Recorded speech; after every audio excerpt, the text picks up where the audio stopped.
جب سے پاکستان بنا ہے پاکستان کی قوم شیعہ سنی وہابی دیوبندی تفرقہ بازی میں تقسیم ہوئی پڑی ہے، اور پاکستان میں نظام قرآن نہ آنے کی وجہ بھی فرقہ واریت ہے۔ یقین جانیے 100 میں سے 1% بھی تفرقہ بازی کے حق میں کبھی نہیں ہوں۔ میں چاہتا ہوں حضور کی پوری امت ایک پلیٹ فارم پہ جمع ہو جائے، اسلام کے جھنڈے کے نیچے رہنے والے سارے ایک جگہ پر جمع ہو جائیں، گھڑے بازی ختم ہو، تاکہ ہم کفر کے سامنے اہل اسلام اکٹھا ہو کر کے کھڑے ہوں، تاکہ پاکستان کی حکومتوں کو اور مسائل تو ہوں لیکن اہل اسلام کی وجہ سے انتظامیہ کو کوئی پریشانی نہ ہو۔ یہ میری چاہت ہے، اور امن پاسبل بھی تبھی ہے۔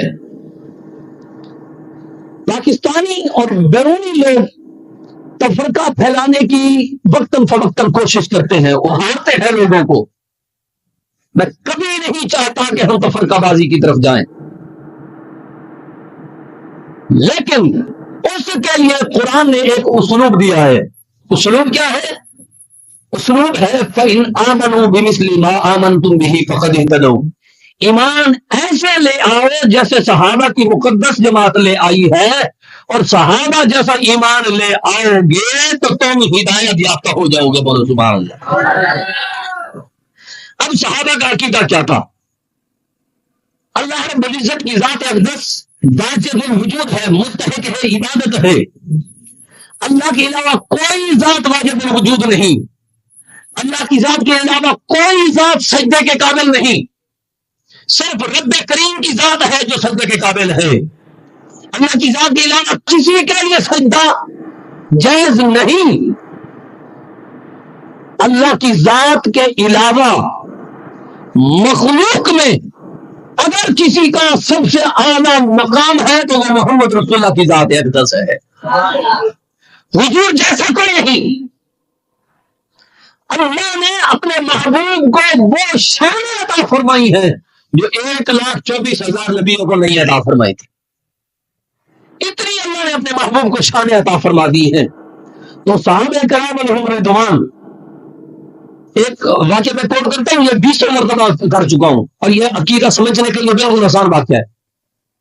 رسول اللہ صلی اللہ علیہ وسلم تشریف لے جا رہے ہیں، سامنے ایک بندہ گھوڑا بیچنے آ گیا۔ حضور نے فرمایا کتنے کا ہے؟ اس نے کہا اتنے کا۔ حضور نے فرمایا آ جاؤ، تمہیں گھر جا کر کے پیسے دیتا ہوں۔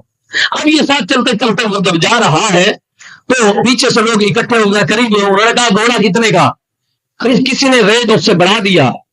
اب اس نے کہا اے محمد اگر آپ بیچنا چاہتے ہو، لینا چاہتے ہو تو یہ زیادہ پیسے ہیں۔ حضور نے فرمایا تیری میری بائیں ہو گئی۔ اس نے کہا کوئی گواہ ہے؟ اتنے تک حضرت خزیمہ تشریف لائے، وہ کہنے لگے کیا بات ہے؟ انہوں نے کہا یہ گواہ مانگ رہا ہے اس معاملے پر۔ حضرت خزیمہ فرمانے لگے میں گواہ ہوں۔ حضور نے پوچھا خزیمہ تم تو موجود نہ تھے، توجہ کیجیے گا، یہ صحابی کا عقیدہ بتا رہا ہوں۔ حضرت خزیمہ فرمانے لگے، مفہوم عرض کر رہا ہوں حدیث کا، کہ اے اللہ کے محبوب یہ تو گھوڑے کی بات ہے، یہ تو اس کے بھائی کی بات ہے، یہ تو میری بات ہی نہیں۔ آپ نے فرمایا رب ہے تو ہم نے مان لیا رب ہے۔ ہم نے کون سا آنکھوں سے دیکھ رہا تھا؟ آپ نے فرمایا یہ قرآن ہے تو ہم نے مان لیا یہ قرآن ہے۔ آپ نے فرمایا قبر ہوگی تو ہم نے مان لیا قبر میں معاملات ہوں گے۔ آپ نے فرمایا حشر ہوگا تو ہم نے مان لیا یہ سب کچھ۔ تو صحابہ کے پورا کا پورا دین زبان مصطفیٰ سے اعتبار کر کے مانتے تھے۔ ہم چاہتے ہیں، ہم نہیں چاہتے بلکہ اسلام ہی چاہتا ہے اسلام کو دین کو مانا جائے۔ اور پھر دوسری بات، تمام صحابہ کرام رضوان، ہر صحابی نبی بولے جنتی جنتی، ہر صحابی نبی بولے جنتی جنتی، ہر صحابی نبی حضور لقد رضی اللہ عنہم ورضوا عنہ، قرآن نے فرما دیا وَقُلْ وَعَدَ اللَّهُ الْحُسْنَى، ہر صحابی نبی جنتی ہے۔ اس پوائنٹ پہ اکٹھے ہو جائیں، توحید پہ اکٹھے ہوں، شان رسالت پہ اکٹھے ہو جائیں، اور قرآن کی ڈیمانڈ ہے کہ صحابہ کرام علیہم رضوان تمام جنتی ہے۔ اس پوائنٹ پہ اکٹھے ہو جائیں۔ اور اگلی بات، صحابہ نے کیسے اہل بیت سے محبت کی؟ حضرت علی ہے، شادی کا وقت آ گیا، صدیق گئے، معاملہ نہیں ہوا، عمر گئے، معاملہ نہیں ہوا، لیکن جب انہوں نے کہا علی ہمارے ساتھ تو نہیں ہوا، آپ جائیے نکاح کے لیے، جب آپ جاتے ہیں تو اللہ کی طرف سے پیغام آ جاتا ہے سیدہ کائنات کے لیے علی کا رشتہ قبول ہے۔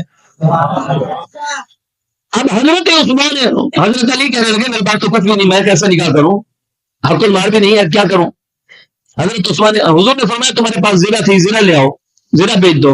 اب وہ بیچ رہے ہیں، عثمان غنی خرید رہے ہیں، زیادہ پیسے دے کر زیرہ خرید بھی لی، پیسے بھی دے دیا، بعد میں یہی زیرہ علی کو عطا فرما دی۔ یہ طریقہ ہے توحید پہ امت اکٹھی ہو جائے، رسالت باب صلی اللہ علیہ وسلم پہ اکٹھی ہو جائے، صحابہ کا تقدس کوئی پامال نہ کرے، اہل بیت کا تقدس کوئی پامال نہ کرے، اولیاء اللہ کی شان کو قرآن حدیث جیسے چاہتا ہے ایسے مانے، اللہ کی عزت کی قسم ہم تفرقے کے کبھی حق میں نہیں ہے۔ ہاں اگر کسی جگہ پر، کسی مزارات پر، کسی جہالت کے اڈے پر، کسی قبروں پر کوئی سجدہ کرے گا، تو کسی نے مجھے کہا کہ آپ جب رسالت کی بات ہو، توحید کی بات ہو اور یا اللہ کی بات ہو، آپ کیوں بولتے ہو آپ دین کے ٹھیکیدار ہو؟ میں نے کہا ہاں تم نہیں ہو، ہم ہیں۔ وجہ کیا ہے کہ 30 سال ہم نے دین کے نام کا کھایا ہے، قرآن حدیث پڑھا ہے، قیامت کے دن ہم نے اس کا حساب بھی دینا ہے۔ جب کوئی بندہ توحید پر ڈنڈی مارے گا تو ہم پر لازم ہے بتایا کہ یہ توحید پر ڈنڈی مار رہا ہے۔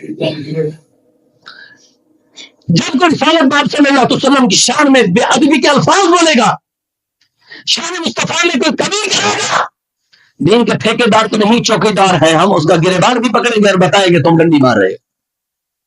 جب صحابہ کرام رضوان کی شان میں کوئی بندہ کو ڈنڈی مارے گا، ہم دین کے ٹھیکیدار نہیں چوکیدار لازمی ہے، گریبان سے پکڑ کر کے بتائیں گے کہ حضور کے دین کے وارث مر نہیں چکے، بتانے کی جرت بھی رکھتے ہیں، گریبان سے پکڑ کے سیدھا کرنے کی بھی جرت رکھتے ہیں۔ اور جب اہل بیت پر کوئی یزیدی تک کھڑی ہے اور یزید بن معاویہ کے نفس کا ہے، امام یزید کا ہے، اور امام حسین کو تو برس بن ابی طالب آپ کو باغی کہنے کا کوئی تصور دے، تب بھی ہم زبان سے گونگا نہیں بنیں گے اور ہاتھوں میں ہم چوڑیاں پہنیں گے، اس لیے ہم بتایا ہے بیت ہے، ہم حسین ہیں، حسین کے درد ہم ملکہ کھاتے ہیں تو حلال کرنا ہمیں آتا ہے، ہم آنکھوں میں آنکھیں ڈال کر بتائیں گے خبردار اہل بیت پر مت پھینکنا، حسین کے غلام آج زندہ ہے۔ ہم امن چاہتے ہیں مگر توحید پر حملہ ہونے سے پہلے اگر کوئی توحید میں حملہ کرے گا ہم کسی امن کے دائی نہیں ہوں گے۔ ہم امن چاہتے ہیں مگر رسالت باب صلی اللہ علیہ وسلم کا مقام پورا ہونے کے بعد شان مصطفیٰ میں اگر کوئی آدمی کرے یا تصور کرے ہم سے امن کی ڈیمانڈ کرے پھر امن نہیں ہو۔ صحابہ کرام رضوان آپ کی شان پر اگر کوئی ہلکے الفاظ بولے ہم سے امن کی امید رکھے، ہم ایسے بغیرت مسلمان نہیں ہیں، ہم غیرت مند ہیں الحمدللہ۔ ہمارے اکابرین نے 1400 سال میں غیرت کا سبق ہمیں دیا ہے۔ ہم دین کے نام پر چوری والے مجنو نہیں ہیں، ہم خون دینے والے مجنو ہیں۔ اگر ضرورت پڑی ہم قلم سے، تقریر سے، تحریر سے، قانون سے، آئین سے، ہر طریقے سے اگر کوئی بے ادبی مصطفیٰ کرے، خدا نخواستہ اگر بے ادبی صحابہ کرے تو اس کی ہم گرفت کریں۔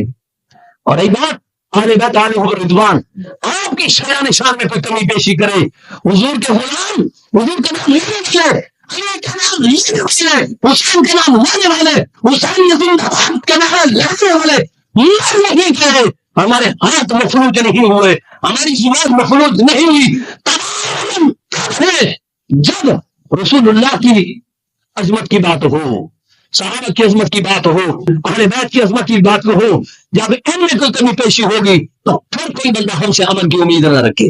اس کی وجہ کیا ہے؟ اسلام کا مزاج بھی یہی ہے، اور اسلام کے مزاج کے مطابق الحمدللہ ہم چلنے کے عادی اور دائی ہے، اور پاکستان کا آئین بھی یہی کہتا ہے۔ یہ تمہیدی بات تھی جو آپ کے تھرو میں ہے، آپ کو اندازہ ہونا چاہیے۔